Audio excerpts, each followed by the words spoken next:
اس روح کو لے کر فرشتے آسمان کی طرف چڑھنے لگتے ہیں، اور فرشتے کی جس ٹولی پر بھی ان کا گزارا ہوتا ہے وہ کہتے ہیں کہ یہ کون پاک روح ہے، یہ کون سا پاک روح ہے۔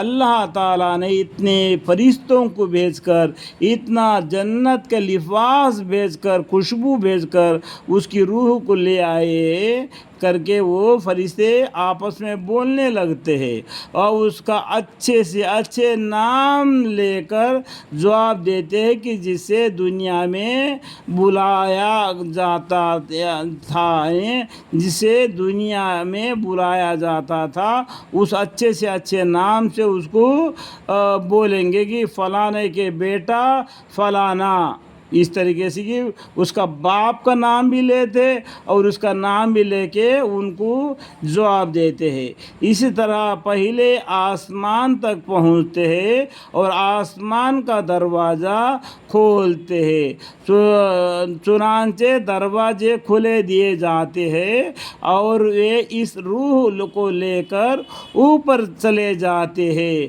یہاں تک کہ 7ویں آسمان پر پہنچ جاتے ہیں۔ اس طریقے سے 1 آسمان، 2 آسمان، 3 آسمان، 4 آسمان، 5 آسمان، 6 آسمان، 7 آسمان اللہ نے بنوایا ہے۔ 7 آسمان کے شیئر کرتے ہیں۔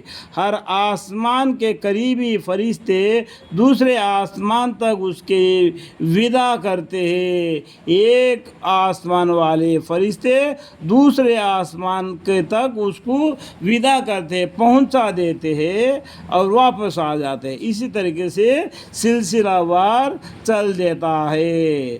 جب 7ویں آسمان تک پہنچے جاتے ہیں تو اللہ تعالیٰ فرماتے ہیں کہ میرے بندے کو علیین کی کتاب نیکو دفتر میں رکھ دو۔ دیکھو یہ علیین کا نام قرآن کریم میں، قرآن شریف میں 30واں پارے میں آیا ہے۔ علیین سجین یعنی اچھے لوگوں کی روحوں کا دفتر اور برے لوگوں کی روحوں کا دفتر کے بارے میں 30واں پارے میں قرآن کریم میں اللہ تعالیٰ نے ارشاد فرمایا، علیین میں ان کے روح کو رکھ دو اور اسے زمین پر واپس لے جاؤ، کیونکہ میں نے انسان کو زمین ہی میں پیدا کیا ہے اور اسی کو لوٹا دوں گا اور اسی سے ان کو دوبارہ نکال دوں گا۔ جیسا سورہ طٰہٰ میں بھی قرآن میں لکھا ہوا ہے، منہا خلقناکم وفیہا نعیدکم ومنہا نخرجکم تارۃ اخری۔ چنانچہ اس کی روح اس کے جسم کے واپس کر دی جاتی ہے جب برزخ کے زندگی میں۔ اس کے بعد 2 فرشتے اس کے پاس آتے ہیں جو آ کر اسے بٹھاتے ہیں۔ جب قبر میں مردے کو رکھتے ہیں تو قبر میں 2 فرشتے آتے ہیں، اس مردے کو زندہ کر کے اٹھا کے بٹھا دیتے ہیں اور اس سے سوال کرتے ہیں کہ تیرا رب کون ہے۔ دیکھو جو شرک میں مبتلا تھا وہ بولے گا، جو جس کو عبادت کر رہا تھا اس کا نام لے گا۔ جو مسلمان ہے ایک اللہ کو عبادت کرتا تھا وہ بولے گا میرا رب اللہ ہے۔ اور تیرا رب کون ہے؟ وہ جواب دے گا میرا رب اللہ ہے۔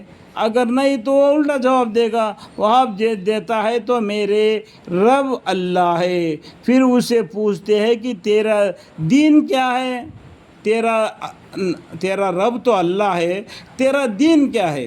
کیونکہ دنیا میں 1,24,000 پیغمبر آ گئے، تو اس میں سے تم کون سے اس میں تھا؟ محمد مصطفیٰ صلی اللہ علیہ وسلم کے امت میں تھے یا کس میں تھے؟ تو اس ٹائم پر وہ جواب دیتا ہے کہ میرا دین اسلام ہے، جو اس میں کجی کے نام نہیں۔ ابراہیم علیہ السلام نے انی وجہت وجہی الذی فطر السماوات والارض حنیفا وما انا من المشرکین، میرا دین اسلام ہے۔ پھر اس سے پوچھتے ہیں کہ کون صاحب ہے؟ کون صاحب ہے جو تمہارے اندر بھیجے گئے ہیں، یعنی تو کس امت میں سے ہے؟ 1,24,000 پیغمبروں کے جو ناموں میں جو مرنے والا بولتا ہے یہ میرا یہ پیغمبر ہے۔ قرآن میں تو ہمیں 25 پیغمبروں کے نام آئے ہیں۔ سورہ رعد میں اللہ تعالیٰ فرماتے ہیں کہ بہت سے پیغمبر دنیا میں آئے، بہت سے کتابیں نازل ہو گئے، ہم اس قرآن میں تمہیں چندے پیغمبروں کے بارے میں اور چندے کتابوں کے بارے میں اور 100 صحفوں کے بارے میں تمہیں علم دیتے ہیں۔ تو اس ٹائم پر وہ بندہ کہے گا کہ اگر ہمارے محمد مصطفیٰ صلی اللہ علیہ وسلم کا امتی ہے تو کہتا ہے کہ میں اللہ کے رسول، اسے پوچھتے ہیں کہ کون صاحب ہے جو تمہارے اندر بھیجے گئے، یعنی پیغمبر، وہ کہتا ہے کہ وہ اللہ کے رسول ہے صلی اللہ علیہ وسلم، رسول اللہ صلی اللہ علیہ وسلم۔